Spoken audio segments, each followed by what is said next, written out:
this is Anokhi Pulse TV and we've got you covered with this week's top trending topics and the in-depth deets on what's hot in the West and the East. And to keep you in the know, I'm your host Dilshad Burman. So let's get straight into it. Check out this week's movers, shakers and buzzmakers.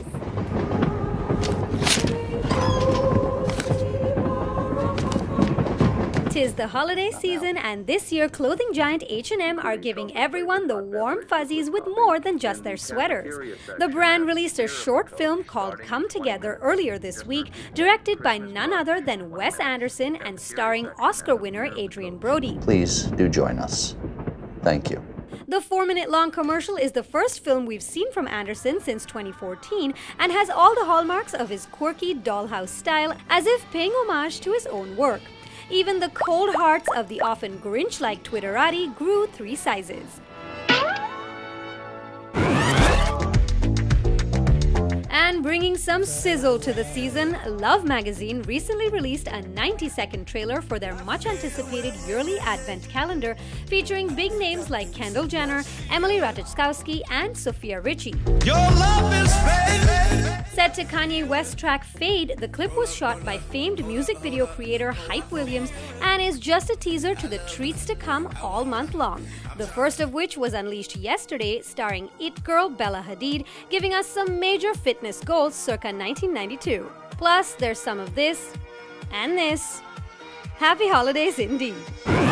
And over on the South Asian subcontinent, it's also wedding season, and the nuptials making news are those of cricketer Yuvraj Singh and actress Hazel Keech, who tied the knot on November 30th. While the ceremony itself was a low-key affair at a Chandigarh Gurudwara with close family in attendance, the Sangeet cocktail party the day before was well attended by UV's fellow cricketers, including Team Test skipper Virat Kohli, plus Punjabi singer Ranjit Bawa entertained guests, with UV getting in on the act himself. But that's not all, folks. The festivities are slated to be 10 days long, with another Hindu wedding ceremony taking place in Goa today, and judging by the invites, it's going to be a blowout beachfront bash. The most wonderful time of year is finally here, and for many of us, that means just one thing: Star Wars. For the second year in a row, Disney has brightened up December for die-hard fans of the epic space saga, and the countdown is on as the latest installment hits theaters in exactly 2 weeks. A long time ago, in a galaxy far, far away, a film franchise was launched that captured the imagination of millions.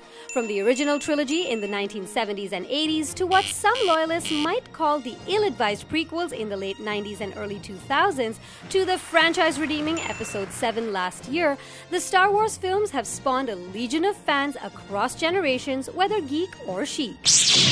And the latest film set in the Star Wars universe looks all set to live up to the legacy. This is a rebellion, isn't it? I rebel. Anticipation has been building ever since the first teaser was released in April this year and reached a fever pitch when the final trailer was released earlier this week.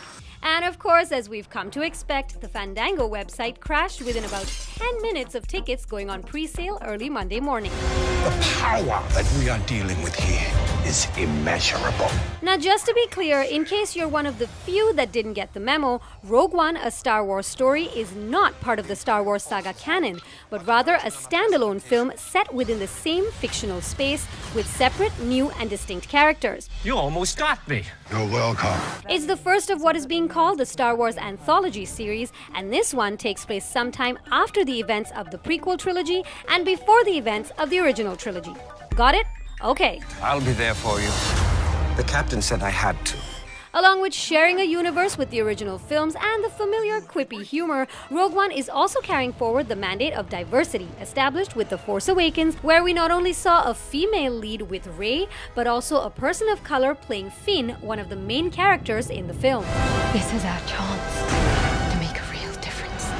Back to Rogue One, British-Pakistani actor Riz Ahmed plays Bodhi Rook, a pivotal character tasked with carrying out the central plot point of the film, stealing the Death Star plans before it's finished and functional. Plus, he also gets the distinct honor of saying, It's, Rogue One. In fact, this is the most diverse cast we've ever seen in a Star Wars film, along with Jiang Wen and Donnie Yen, among many others. All is as the Force wills it.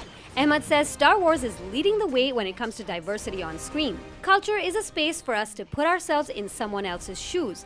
So why don't we just have as many different kinds of shoes as possible? We couldn't have said it better ourselves. May the Force be with us. Rogue One, a Star Wars story, hits theaters on December 16th. And remember, kids, if you're expecting a sequel, it's out on May 25th, 1977. Great kid! Don't get cocky! That's all I've got for you today, so be sure to share your thoughts on Rogue One and what you're expecting from the film, and talk to me about anything else you saw on the show. Get in touch with us on Facebook, Twitter, and Instagram. That's it from me. Tata till next time. Stay in the loop with all the glamour and the drama on Anokhi Pulse TV. Just click subscribe and we'll bring you in-depth access to all that's happening behind the velvet rope. And if you missed our last episode, just click over here and get your fix.